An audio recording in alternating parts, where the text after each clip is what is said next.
꿈을 이루어 주시는 하나님, 또 한 번 인사하겠습니다. 하나님께서 당신의 꿈을 이루어 주실 줄 믿습니다. 인사하겠습니다.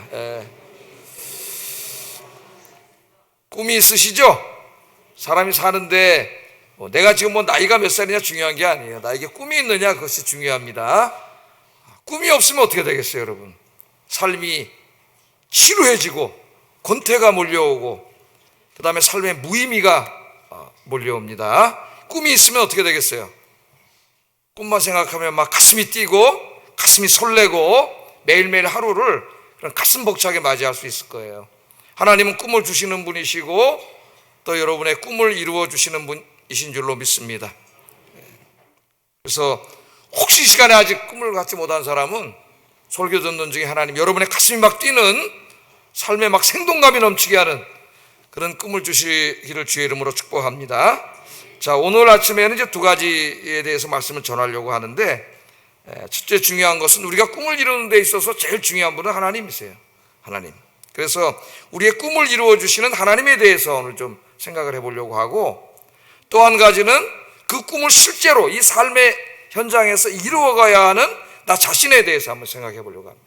하나님이 아무리 우리에게 꿈을 주시고 꿈을 이루어 주시려고 해도 내가 거기에 부합한 삶을 살지 못하면 그 꿈을 이룰 수가 없어요. 그래서 이 두 가지가 다 중요해요. 제일 중요한 분은 하나님이시고 또 그 꿈을 가지고 내가 꿈에 합당한 삶을 살아야 됩니다.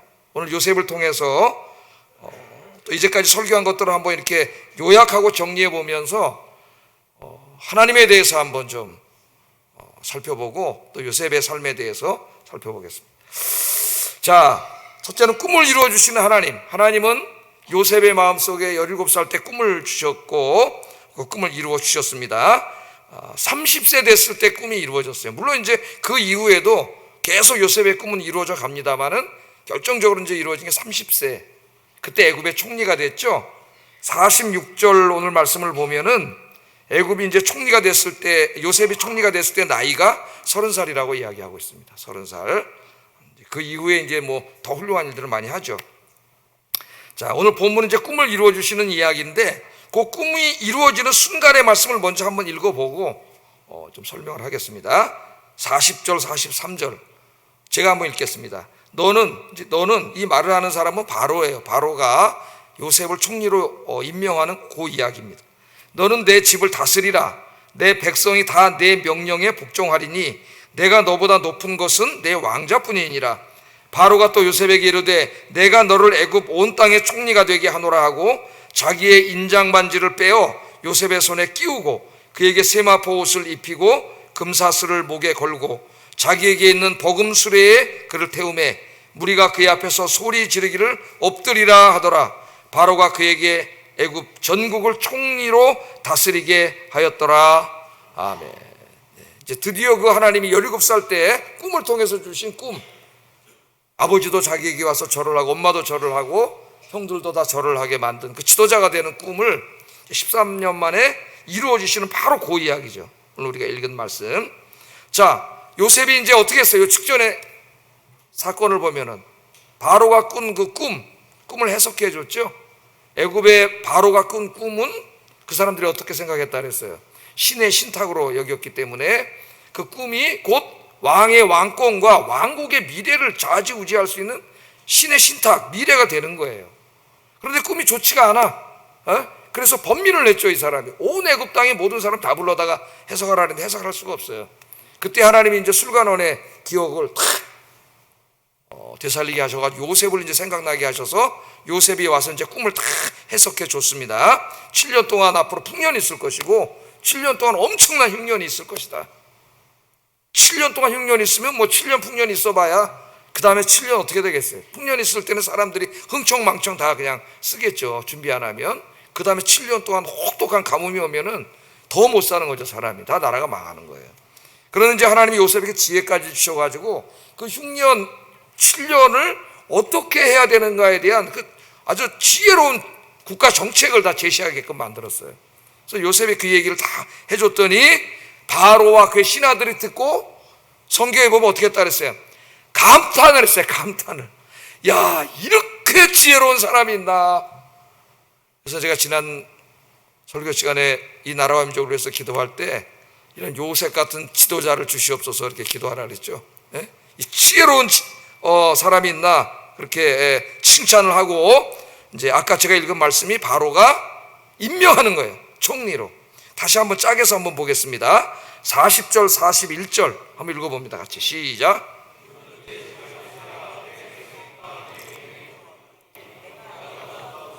내 왕자뿐이니라 바로가 또 요셉에게 이르되 내가 너를 애굽 온 땅에 총리가 되게 하노라. 총리로 그냥 탁 시켰어요. 야, 그러니까 여러분 인생 대역전, 이런 인생 대역전이 어디 있습니까, 여러분? 예? 드라마에 가끔 보면 이제 어느 가난한 집 딸이 고생고생해서 공부해가지고 이제 어느 회사에 탁 취직을 했는데, 그 회사에 탁 들어갔는데 실장님이 누구예요? 대부분 보면은 사장, 회장님 아들이야. 그러면 쟤 모르고 그냥 사귀어 나중에 회장님 아들이에요. 그래가지고 한 번에 그냥 회장님 땡 며느리가 되는 그런 드라마가 텔레비전만 틀면 나와요. 얘기는 하여튼 다 비슷해. 근데 그거 왜 이렇게 보는지 모르겠어요. 재미도 없는 걸. 똑같은 얘기야 맨날 해봐야. 똑같잖아요. 거의 비슷해요. 거기는 그 표절 안 걸리나 몰라. 표절 다 표절인데 내가 볼 때는. 근데 여러분 이 얘기는 그것과는 비교도 안 되는 정말 너무나 극적인 인생 대역전이에요. 노예인데 그것도 감옥에 있는 노예입니다. 감옥에 갇혀있는 이 노예가 30살이 됐어요. 30살. 뭔 희망이 보이겠습니까?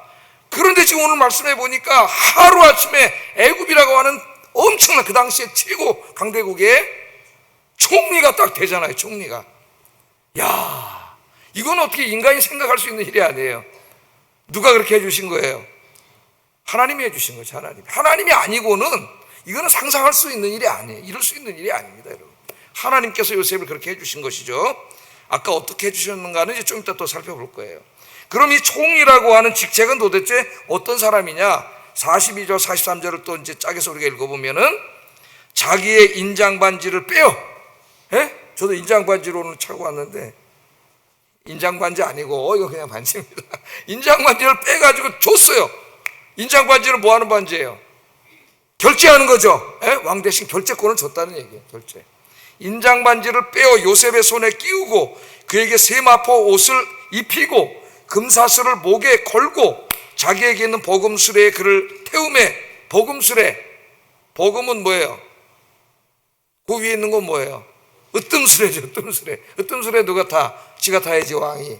그 다음에 다음 그러니까 2인자예요 버금수레를 태우매 무리가 그의 앞에서 소리 지르기를 엎드리라 하더라. 바로가 그에게 애굽 전국을 총리로 다스리게 하였더라. 아멘. 야, 하여튼 여러분 이제 이건 이 땅에서 일어나는 일이지만은 이제 우리 주님 오시면은 종말론적인 대반전이 일어납니다. 이 땅에서 가난하고 힘들고 어렵게 살았던 모든 사람들이 주님이 오셔서 이 땅에 하나님 나라가 이루어지는 그 순간에 인생이 대반전이 일어나서 이 우주를 창조하신 하나님의 자녀로 왕 노릇하게 될 줄로 믿습니다. 그것을 신학적으로 상징적으로 보여주는 그림이기도 해요. 이 그림. 자, 이 애굽의 총리는 바로 밑에, 그러니까 황제의 바로 밑에 있는 직책이며 40절에 이렇게 나오죠. 바로의 명을 받아서 모든 국사를 처리하는 자리이며 41절에 나와요. 또 모든 백성들이 복종해야 하는 막강한 권력의 자리였다. 44절에. 그러니까 1인 지하, 만인 지상이에요. 한 사람 위에는 한 사람밖에 없어요. 왕밖에. 만인보다는 위에 있어요. 우리나라 조선시대 때 이 직책이 뭐예요?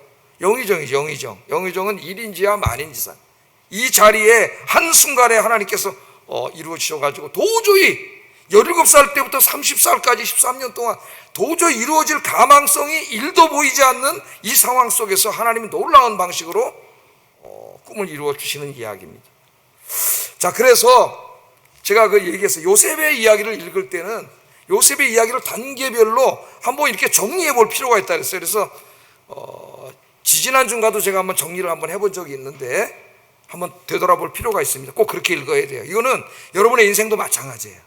여러분의 인생도 가끔 잠이 안 오실 때 자리에 누워서 한번 되돌아보세요. 어렸을 때부터, 기억날 때부터, 한 초등학교 1학년부터는 기억이 날 거예요. 아마 그전에는 잘 생각이 안 나도. 그때 자기 인생을 되돌아보면은 그 인생의 중요한 모멘텀들이 계속 있었습니다, 우리에게. 근데 그때마다 생각을 해보면 참 하나님이 놀라운 은혜를 베풀어 주셨어요. 그래서 저도 이제 가끔 잠이 안 오면은 제 인생 뭐 이렇게 얼마 살진 않았지만은 그래도 많이 살았죠. 한 60년 살았으니까 많이 살았어요. 인생을 한번 되돌아봐요. 되돌아보면 저 어렸을 때 초등학교 한 2학년 때부터 이렇게 이제 생각이 나요. 그릇하게는 한 5-6살 때도 생각이 나요.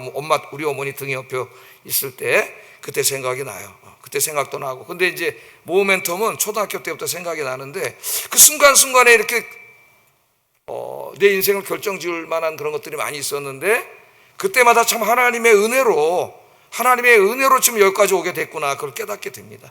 그래서 여러분의 인생길을 되돌아보는 게 굉장히 중요해요. 그러면 거기 하나님이 같이 걸어오신 하나님의 발자국이 있어요. 발자국. 우리가 그렇게 되돌아볼 때, 하나님과 함께 되돌아볼 때, 하나님이 어떤 분이구나 하는 걸 깨닫게 되고요. 앞으로 내 남은 인생도 하나님이 이렇게 인도해 주시겠지 하는 걸 깨닫게 돼요. 믿음이 생겨요. 믿음. 그래서 오늘 한번 요셉을 다시 한번 되돌아봅니다. 자, 요셉의 맨 처음에 꿈을 주신 다음에 애굽의 노예로 팔려가게 하셨어요. 노예로.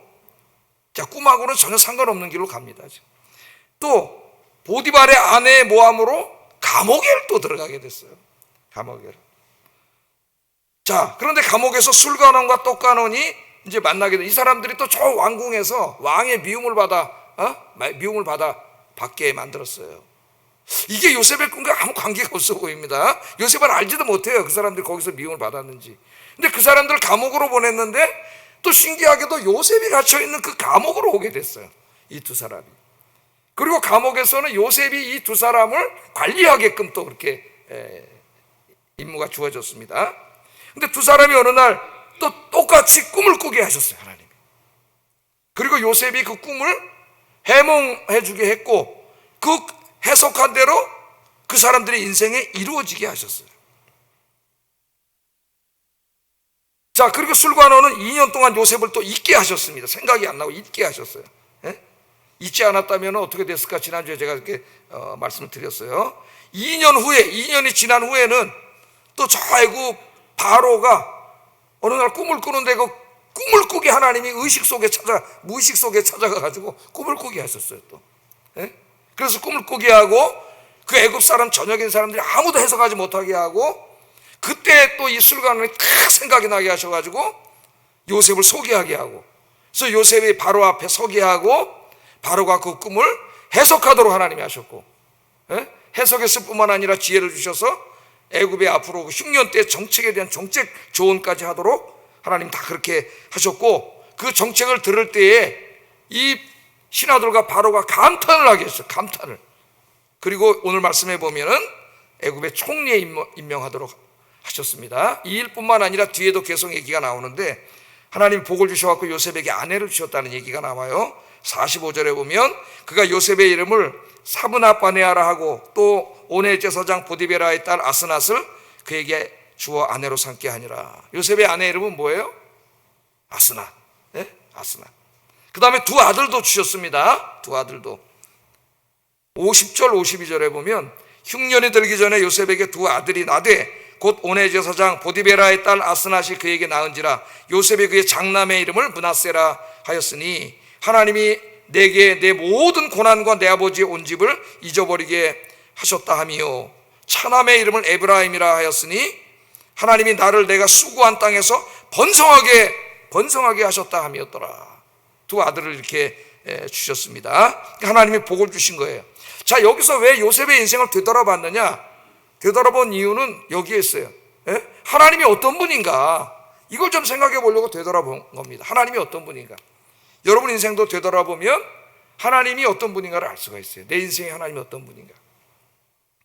그래서 옛날에 제가 성경 공부 이제 직접 성도들 가르칠 때, 제자훈련 가르칠 때 꼭 물어봅니다. 하나님은 당신에게 있어서 하나님 어떤 분이셨습니까? 다 물어봐요.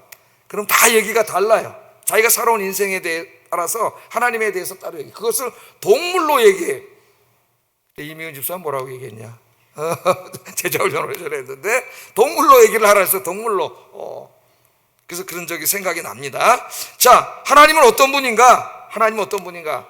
하나님은 첫째로 우리에게 꿈을 주시고 꿈을 이루어 주시는 분이다. 할렐루야. 오늘 꿈을 주실 줄 믿습니다. 가슴 설레는 꿈, 이 꿈만 생각하면 막 자다가도 벌떡 일어나서 준비하고 기도하고, 막 아침에도 일찍 일어나서 막 준비하고 기도하고, 나를 막 활기차게 만드는 꿈을 주시는 분이 하나님이시고, 하나님이 꿈을 이루어 주셔요. 요셉을 통해서 우리가 그걸 알게 되죠. 노예 신분으로 애굽 땅에 와서 감옥에서 몇 년 동안 갇혀 있었고, 그렇게 13년 동안 살았습니다. 그런데 하나님이 그 불가능 속에서 이 꿈을 이루어 주셨다는 거예요. 그래서 여러분, 첫째 중요한 게 뭐냐? 꿈을 주신 하나님은 꿈을 반드시 이루어 주신다. 하나님을 믿고 신뢰하기를 주의 이름으로 축복합니다. 우리가 살아가는데 이 믿음이 제일 중요해요. 믿음이. 이 꿈을 주신 분이 하나님이시고 하나님 반드시 이루어 주실 거야. 지금 내가 힘들고 어렵지만 나는 하나님을 믿어. 그 하나님을 신뢰하고 기도하시는 여러분 되시기를 바랍니다. 자, 그러면 요셉처럼 오늘 간증을 하게 돼요. 나중에 꿈을 이루어 주시기 때문에. 52절에 요셉 뭐라고 간증했어요? 하나님께서 내가 수고한 땅에서 나를 번성하게 하셨습니다. 저다 성경 구절이 왜 안 나오냐? 하나님께서 내가 수고한 땅에서 나를 번성하게 하셨습니다. 번성하게. 누가 번성하게 하셨어요? 하나님이. 요셉의 언어 습관에는 항상 주어가 누구라 그랬어요? 하나님이라 그랬죠. 나가 많이 나오는 사람, 아이가 많이 나오는 사람은 교만한 사람이라. 조심해야 돼요, 그런 사람들은. 여러분, 정말 경건한 사람은 입에서 누가 나와요? 주어가 항상 하나님이 나와요. 하나님이 다 하셨습니다. 하나님이 다 하셨습니다. 저는 이제 실향민의 아들로 태어나서 자랐는데, 그 이북분들이 이제 간증할 때 그런 얘기를 꼭 하세요. 제가 38 이북에서 이렇게 넘어올 때에 호롤 단신으로 이렇게 넘어왔는데, 오늘 여기 와서 하나님께서 이렇게 10여 명의 가족을 주셨고 많은 것을 이루게 하셨는데, 모든 게 하나님의 은혜입니다. 그런 얘기를 많이 들어봤어요. 오늘 요셉이 딱 그 얘기하는 거죠. 지금 혼자 왔잖아요, 17살 때. 근데 이 땅에서 수고하고 고생했는데 나를 하나님이 번성하게 하셨습니다. 이 간증이 여러분의 간증이 되기를 주의 이름으로 축복합니다. 자, 두 번째로, 하나님은 우리의 꿈을 이루어 주시기 위해서 우리의 인생을 아주 세밀하게 인도하시는 하나님이라는 거예요. 세밀하게. 하나님은 세밀하신 분이에요. 13년 동안 지금 제가 13단계로 나눠서 말씀을 드렸지 않습니까? 여러분, 그 과정을 보세요. 여러분, 13개의 퍼즐 조각이라고 한번 생각을 해보세요. 그 하나하나는 잘 이해가 안 되는 거죠, 우리가. 그런 일들. 근데 감옥에 가고 노예가 되고 잊혀지고, 이게 무슨 왜 이러지? 하나님이 나한테 꿈을 주시고, 그때는 너무 힘든 때 아닙니까? 절망이. 그런데 우리가 그 13단계를 보면은 어느 한 순간 한 조각도 이 요셉이 이 총리가 되는 데 있어서 필요 없는 게 없어요. 그 과정을 거치지 않았으면은 총리가 될 수 없는 거예요. 그러니까 우리는 하나님을 다 이해하지 못합니다. 하나님이 하시는 일을 우리가 어떻게 다 이해하겠어요, 여러분? 하나님은 창조주 하나님이고 우리는 피조물일 뿐이에요. 우리가 다 이해할 수 없어요. 그래서 여러분의 인생에 벌어진 일을 다 이해하려고 하지 마세요. 그러나 중요한 건 뭐예요? 여기에 하나님의 뜻이 있는 줄로 믿습니다. 이게 중요한 거예요. 하나님의 뜻이 있는 줄로 믿습니다. 왜? 하나님은 실수가 없으신 하나님이고, 지금 내 인생을 세밀하게 여러분 지금도 인도하고 계신 줄로 믿습니다. 이 믿음을 갖는 게 중요하다. 세 번째, 하나님은 인간의 생각과 상상을 초월해서 역사하시는 하나님이다. 제가 이거 한번 설교를 했죠. 기도하면서 왜 시험에 드느냐? 우리는 기도하면서도 자꾸 하나님을 내 이성 속에 가두고 내 가능성 속에 가두어요. 기도하면서도 이거 하나님 어떻게 이루어 주실까? 저걸 어떻게 이루어 주실까? 내가 생각을 합니다. 근데 아무리 봐도 가능성이 안 보여. 그러니까 기도하면서 실망하고 좌절하는 거예요.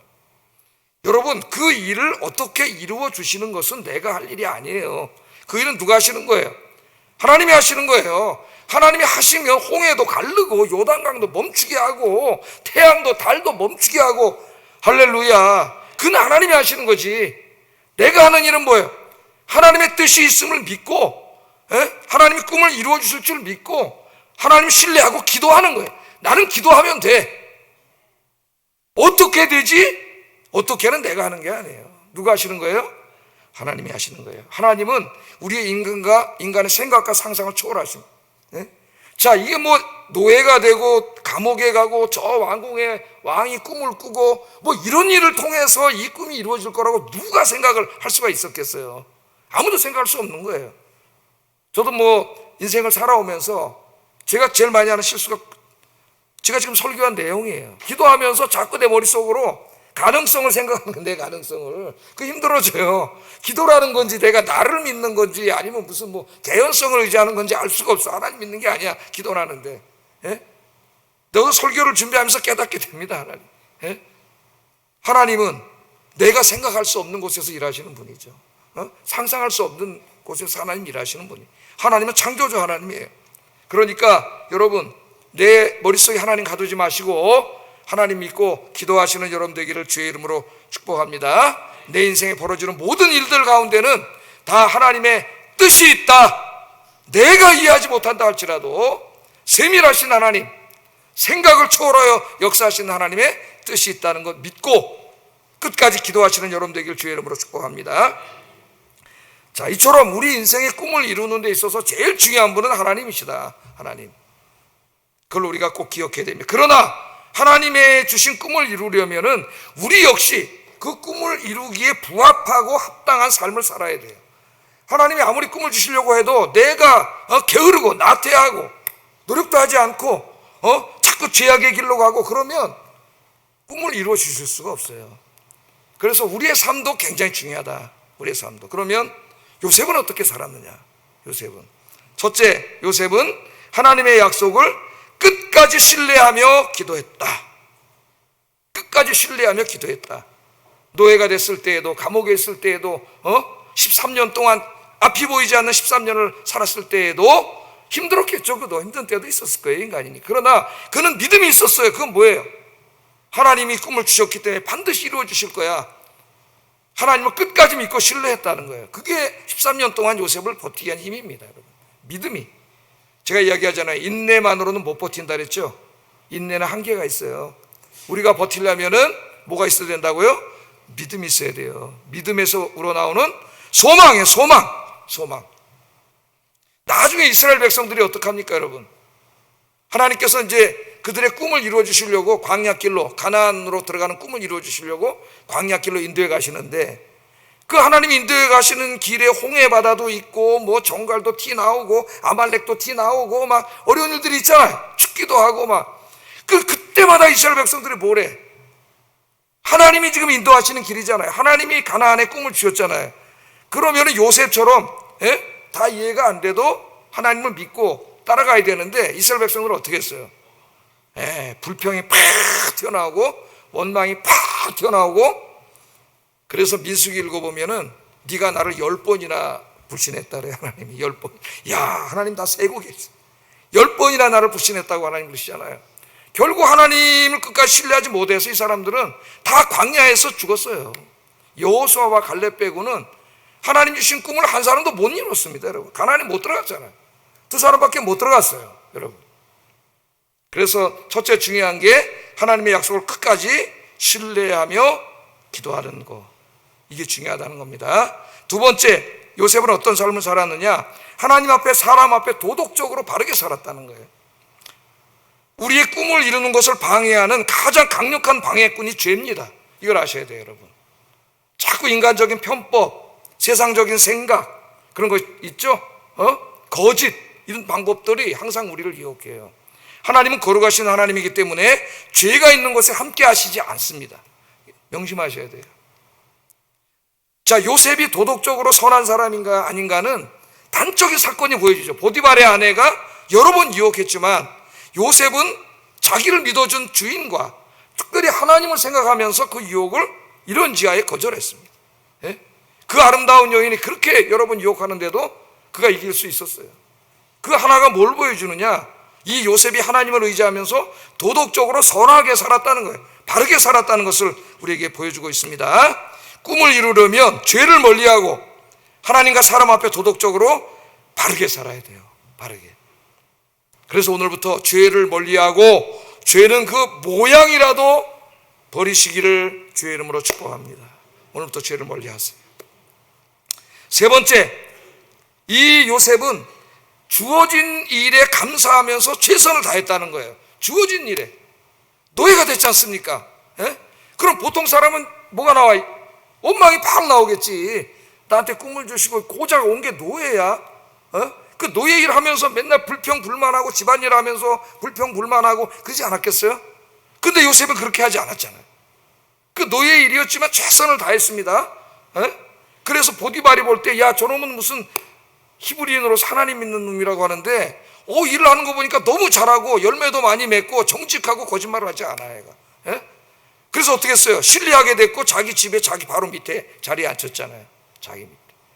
그렇게 좀 편안하게 살라 그러는데 그 다음에 또 어떻게 됐어요, 여러분?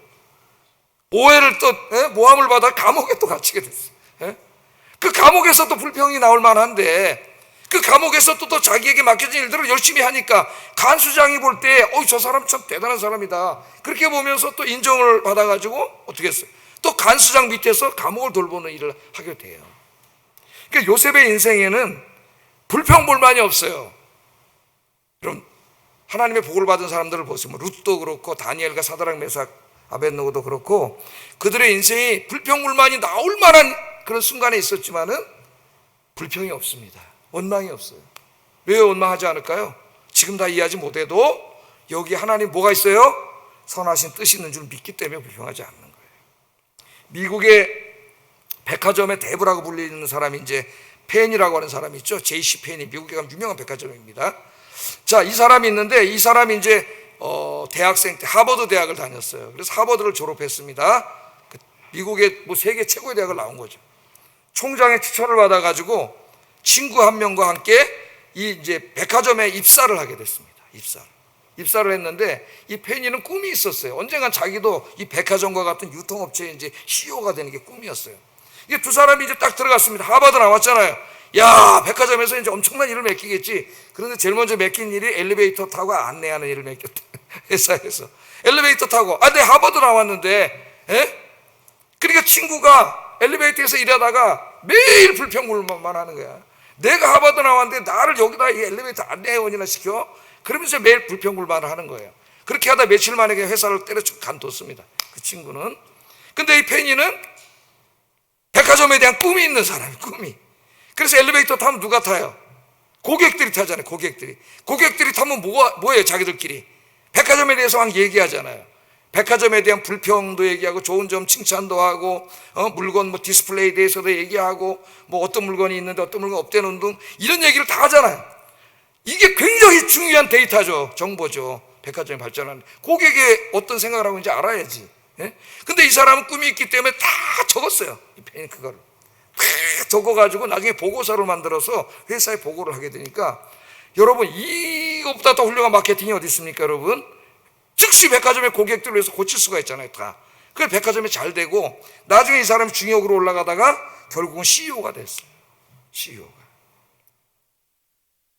어떤 일을 하면서 원망하는 마음으로 투덜대는 마음으로 불평하는 마음으로 하는 것은 꿈을 가진 사람의 모습이 아닙니다. 꿈을 가진 사람들은 모든 것을 기회로 여기고 최선을 다합니다. 꿈이 있는 사람은 좋은 일도 나쁜 일도 모두 자기를 훈련할 수 있는 하나님의 은혜로 여기는 사람인데 요셉이 바로 그렇게 했다는 거죠. 요셉이. 그 감옥에서 수많은 사람들을 만나면서 성경엔 다 기록하고 있지 않지만 나중에 총리가 되었을 때 얼마나 백성들의 마음을 잘 이해할 수가 있었을까요? 세 번째, 이 요셉은 다가온 미래를 준비하는 사람이었습니다. 총리가 되어서 한 행동을 보세요. 7년 동안 풍년이 듭니다. 먹을 게 너무 많아요. 경제가 너무 잘 돼. 수출도 잘 되고 지금으로 말하면 돈이 너무나 많아요. 그럼 사람들이 어떻게 살아요? 흥청망청 그냥 부어라 마셔라 이렇게 살잖아요. 자기도 꿈을 해석해 줬지만 7년 동안 잊어버릴 수도 있어요. 그런데 이 요셉은 어떻게 해요? 그 미래를 알고 있잖아요. 미래를 준비해요. 그래서 오늘 성경에 보면 어떡합니까?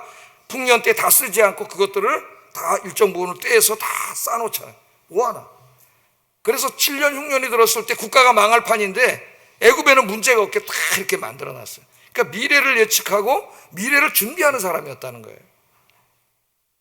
제가 지난주에 책을 하나 읽었는데 그 유발 하랄이라고 그럼 잘 아실 겁니다. 호모 사피엔스님, 호모 데우스님 이런 책을 써서 베스트셀러 작가인데 히브리 대학의 역사학 교수예요. 네, 그 사람 책은 많이 읽는 게 좋습니다. 왜냐하면 이제 무신론자에다 진화론자에다가 기독교를 엄청 욕하는 사람, 신앙이 흔들릴 수가 있으니까 읽을 필요는 없는데, 최근에 이제 넥서스라고 하는 책을 썼어요. 이 사람 넥서스, 두꺼운 책인데, 그 제가 왜 읽어봤냐면은 인공지능에 관한 책이었기 때문에 한번 읽어봤습니다. 인공지능. 그러니까 이제 앞으로 인공지능 시대에 이미 접어들었잖아요. 지금은 이제 유아 단계지만은 이게 이제 급속도로 빠른 사회로 이제 인공지능이 지배하는 사회가 될 거예요. 인류의 사회가. 근데 인공지능을 만든 사람들은 인공지능 시대가 가져올 엄청난 이제 좋은 점, 장점, 막 유토피아를 얘기하죠. 예? 여기에 대해서 이 유발 하라리는 그런 점도 있을 수 있지만, 인간이 이제 인공지능을 지혜롭게 사용하지 못하면 인간에게 큰 재앙이 될 거다. 이제 그런 예를 상당히 많이 듭니다. 자, 오늘 제가 이제 그 책을 얘기하려는 건 아니고 이 책의 한 내용을 얘기하려고 해요. 이 책에 보면 이제 구글에 대한 이야기가 있어요. 지금은 막 이제 뭐 인터넷에 검색 엔진이 너무나 많고 이제 일상화된 일이지만은, 구글이 맨 처음 이제 인터넷상에서 검색 엔진을 개발해 가지고 무료로 제공을 했죠. 무료로. 아마 여러분 다 옛날에 생각이 날 거예요. 무료로. 예? 그 많은 돈을 들여서 개발해서 무료로 제공을 하니까 다른 사람들이 이해할 수가 없었어요. 아니, 구글이 저 돈을 들여서 저 검색 엔진 개발한다, 이걸 왜 무료로 사람들에게 쓰게 하지? 사용료를 받아야 될 것 같은데 무료로. 이해가 안 돼가지고 어느 날 그 핵심적인 간부에게 물어봤답니다. 왜 당신들은 이 검색 엔진을 만들어가지고 이걸 무료로 제공합니까? 그랬더니 그 사람이 하는 말이, 우리의 목표는 검색이 아닙니다. 우리의 목표는 AI입니다. 우리는 AI를 만들고 있습니다. 그러더라고요. 제가 이 책을 읽고 제가 무릎을 한번 딱 쳤어요. 야, 이 지난 사람들은 역시 생각하는 게 다르구나. 예? AI를 만들려면 뭐가 필요해요? 데이터가 필요해야지. 예? 데이터가 없으면 어떻게 AI를 만들어? 데이터는 누가 주는 거예요? 우리가 주는 거예요. 우리가 들어가서 우리는 무료로 쓴다고 좋아, 거기서 물건도 사고 막 내 정치적인 견해도 표현하고 막 하는 동안에 그게 다 어떻게 쌓여요? 데이터로 그게 쌓이는데, 구글이 지금요 하루에 평균 20억에서 30명이 검색 엔진을 사용한답니다. 20억에서 30억 명이 하루에. 그래서 그들이 검색하는 게 80억에서 85억 개를 하루에 검색한다래요. 그러면 여러분, 그게 1년이 쌓이면 그 데이터가 어떻게 되겠어요? 어마어마하지. 예? 그럼 그 사람들 그거 다 이제 컴퓨터는 우리하고는 비교도 안 되기 때문에 금방 그걸 분석하고 다 유형별로 분류하고, 여러분의 선호도라든가 물건 어느 걸 많이 사는지, 정치적 견해는 뭔지, 이걸 전부 다 순식간에 분석해요, 컴퓨터는. 예? 저도 지금 가끔 챗 GPT한테 내 설교 한번 분석해줘 딱 때리잖아요. 1초 만에 분석합니다. 1초 만에 다 읽고 쫙! 깜짝 놀라요. 예?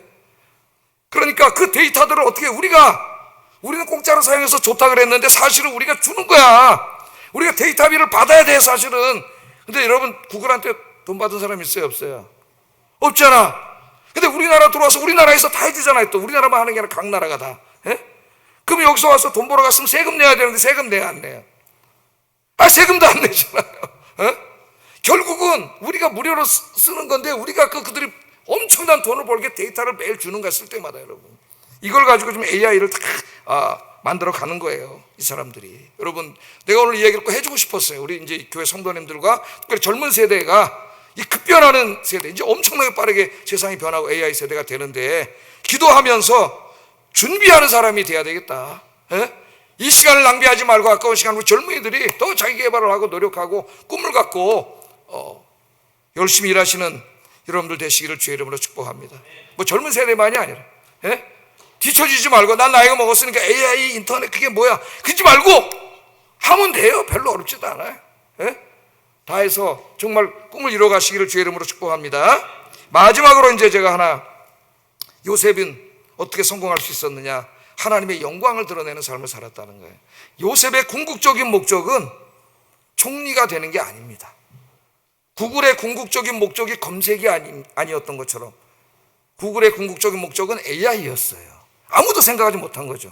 예? 그 데이터를 공짜로 얻기 위해서 검색 엔진을 무료로 개발한 거예요. 요셉의 꿈은 총리가 아니에요.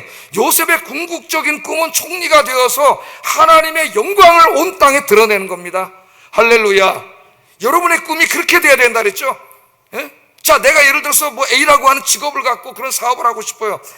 그때 A라는 그 사업을 하는 게 꿈이 되면 안 되고, 왜 이라는 사업을 하려고 하느냐는 왜에 대한 질문이 있어야 된다. 왜에 대한 답이 있어야 된다 그랬잖아요. 요셉은 항상 하나님의 영광을 나타냈어요.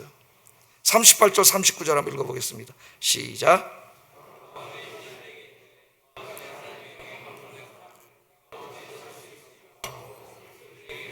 하나님이 모든 것을 내게 보이셨으니 너와 같이 명철하고 지혜 있는 자가 없도다. 하나님의 신에 감동한 사람이라고 말하고 하나님이 모든 것을 내게 보였다. 그러니까 요셉이 내가 했다고 하지 않잖아요. 다 누가 하셨다 그래요? 다 하나님이 하셨다 그러잖아요. 그러니까 이 사람들이 하나님께 영광을 돌린 거예요. 여러분의 인생의 궁극적인 목표는 하나님이 되시기를 주의 이름으로 축복합니다. 먹고 사는 문제가 되면은 안 믿는 사람하고 별다른 차이가 없어요. 하나님의 영광을 위하여, 하나님 내 인생, 남은 인생 오직 하나님의 영광을 위하여, 할렐루야. 그렇게 산 사람들은 하나님이 의의 면류관으로 주실 줄 믿습니다. 기도하겠습니다. 하나님은 우리의 꿈을 이루어 주시는 하나님, 세밀하고 놀라운 방법으로 역사하시는 하나님임을 알게 하소서. 두 번째, 하나님이 주신 꿈을 가슴에 품고 하나님을 신뢰하며 주어진 일에 최선을 다하며 모든 일에 도덕적으로 바르게 행하며 하나님의 영광을 드러내는 삶을 살게 하소서. 기도하겠습니다. 사랑과 은혜가 충만하신 아버지 하나님, 감사합니다. 오늘 귀한 말씀을 통하여 하나님은 우리에게 꿈을 주시는 하나님임을 깨닫게 하시고 꿈을 이루어 주시는 하나님임도 깨닫게 해주신 거 감사합니다. 내가 지금 어떠한 처지에 있다고 할지라도, 비록 힘든 가운데 있다 할지라도 이 모든 상황 속에 하나님의 뜻이 있음을 깨닫고 끝까지 하나님을 믿고 신뢰하는, 기도하는 저희들이 되게 하여 주시옵소서. 특별히 아버지 하나님, 요셉처럼 하나님을 신뢰하고 믿고 나에게 주어진 일에 최선을 다하며 도덕적으로 선한 삶을 살고 기도하면서 미래를 대비하여 준비하며 하나님의 영광을 드러내는 삶을 살도록 주께서 인도해 주시옵소서. 예수님 이름으로 기도드립니다. 아멘.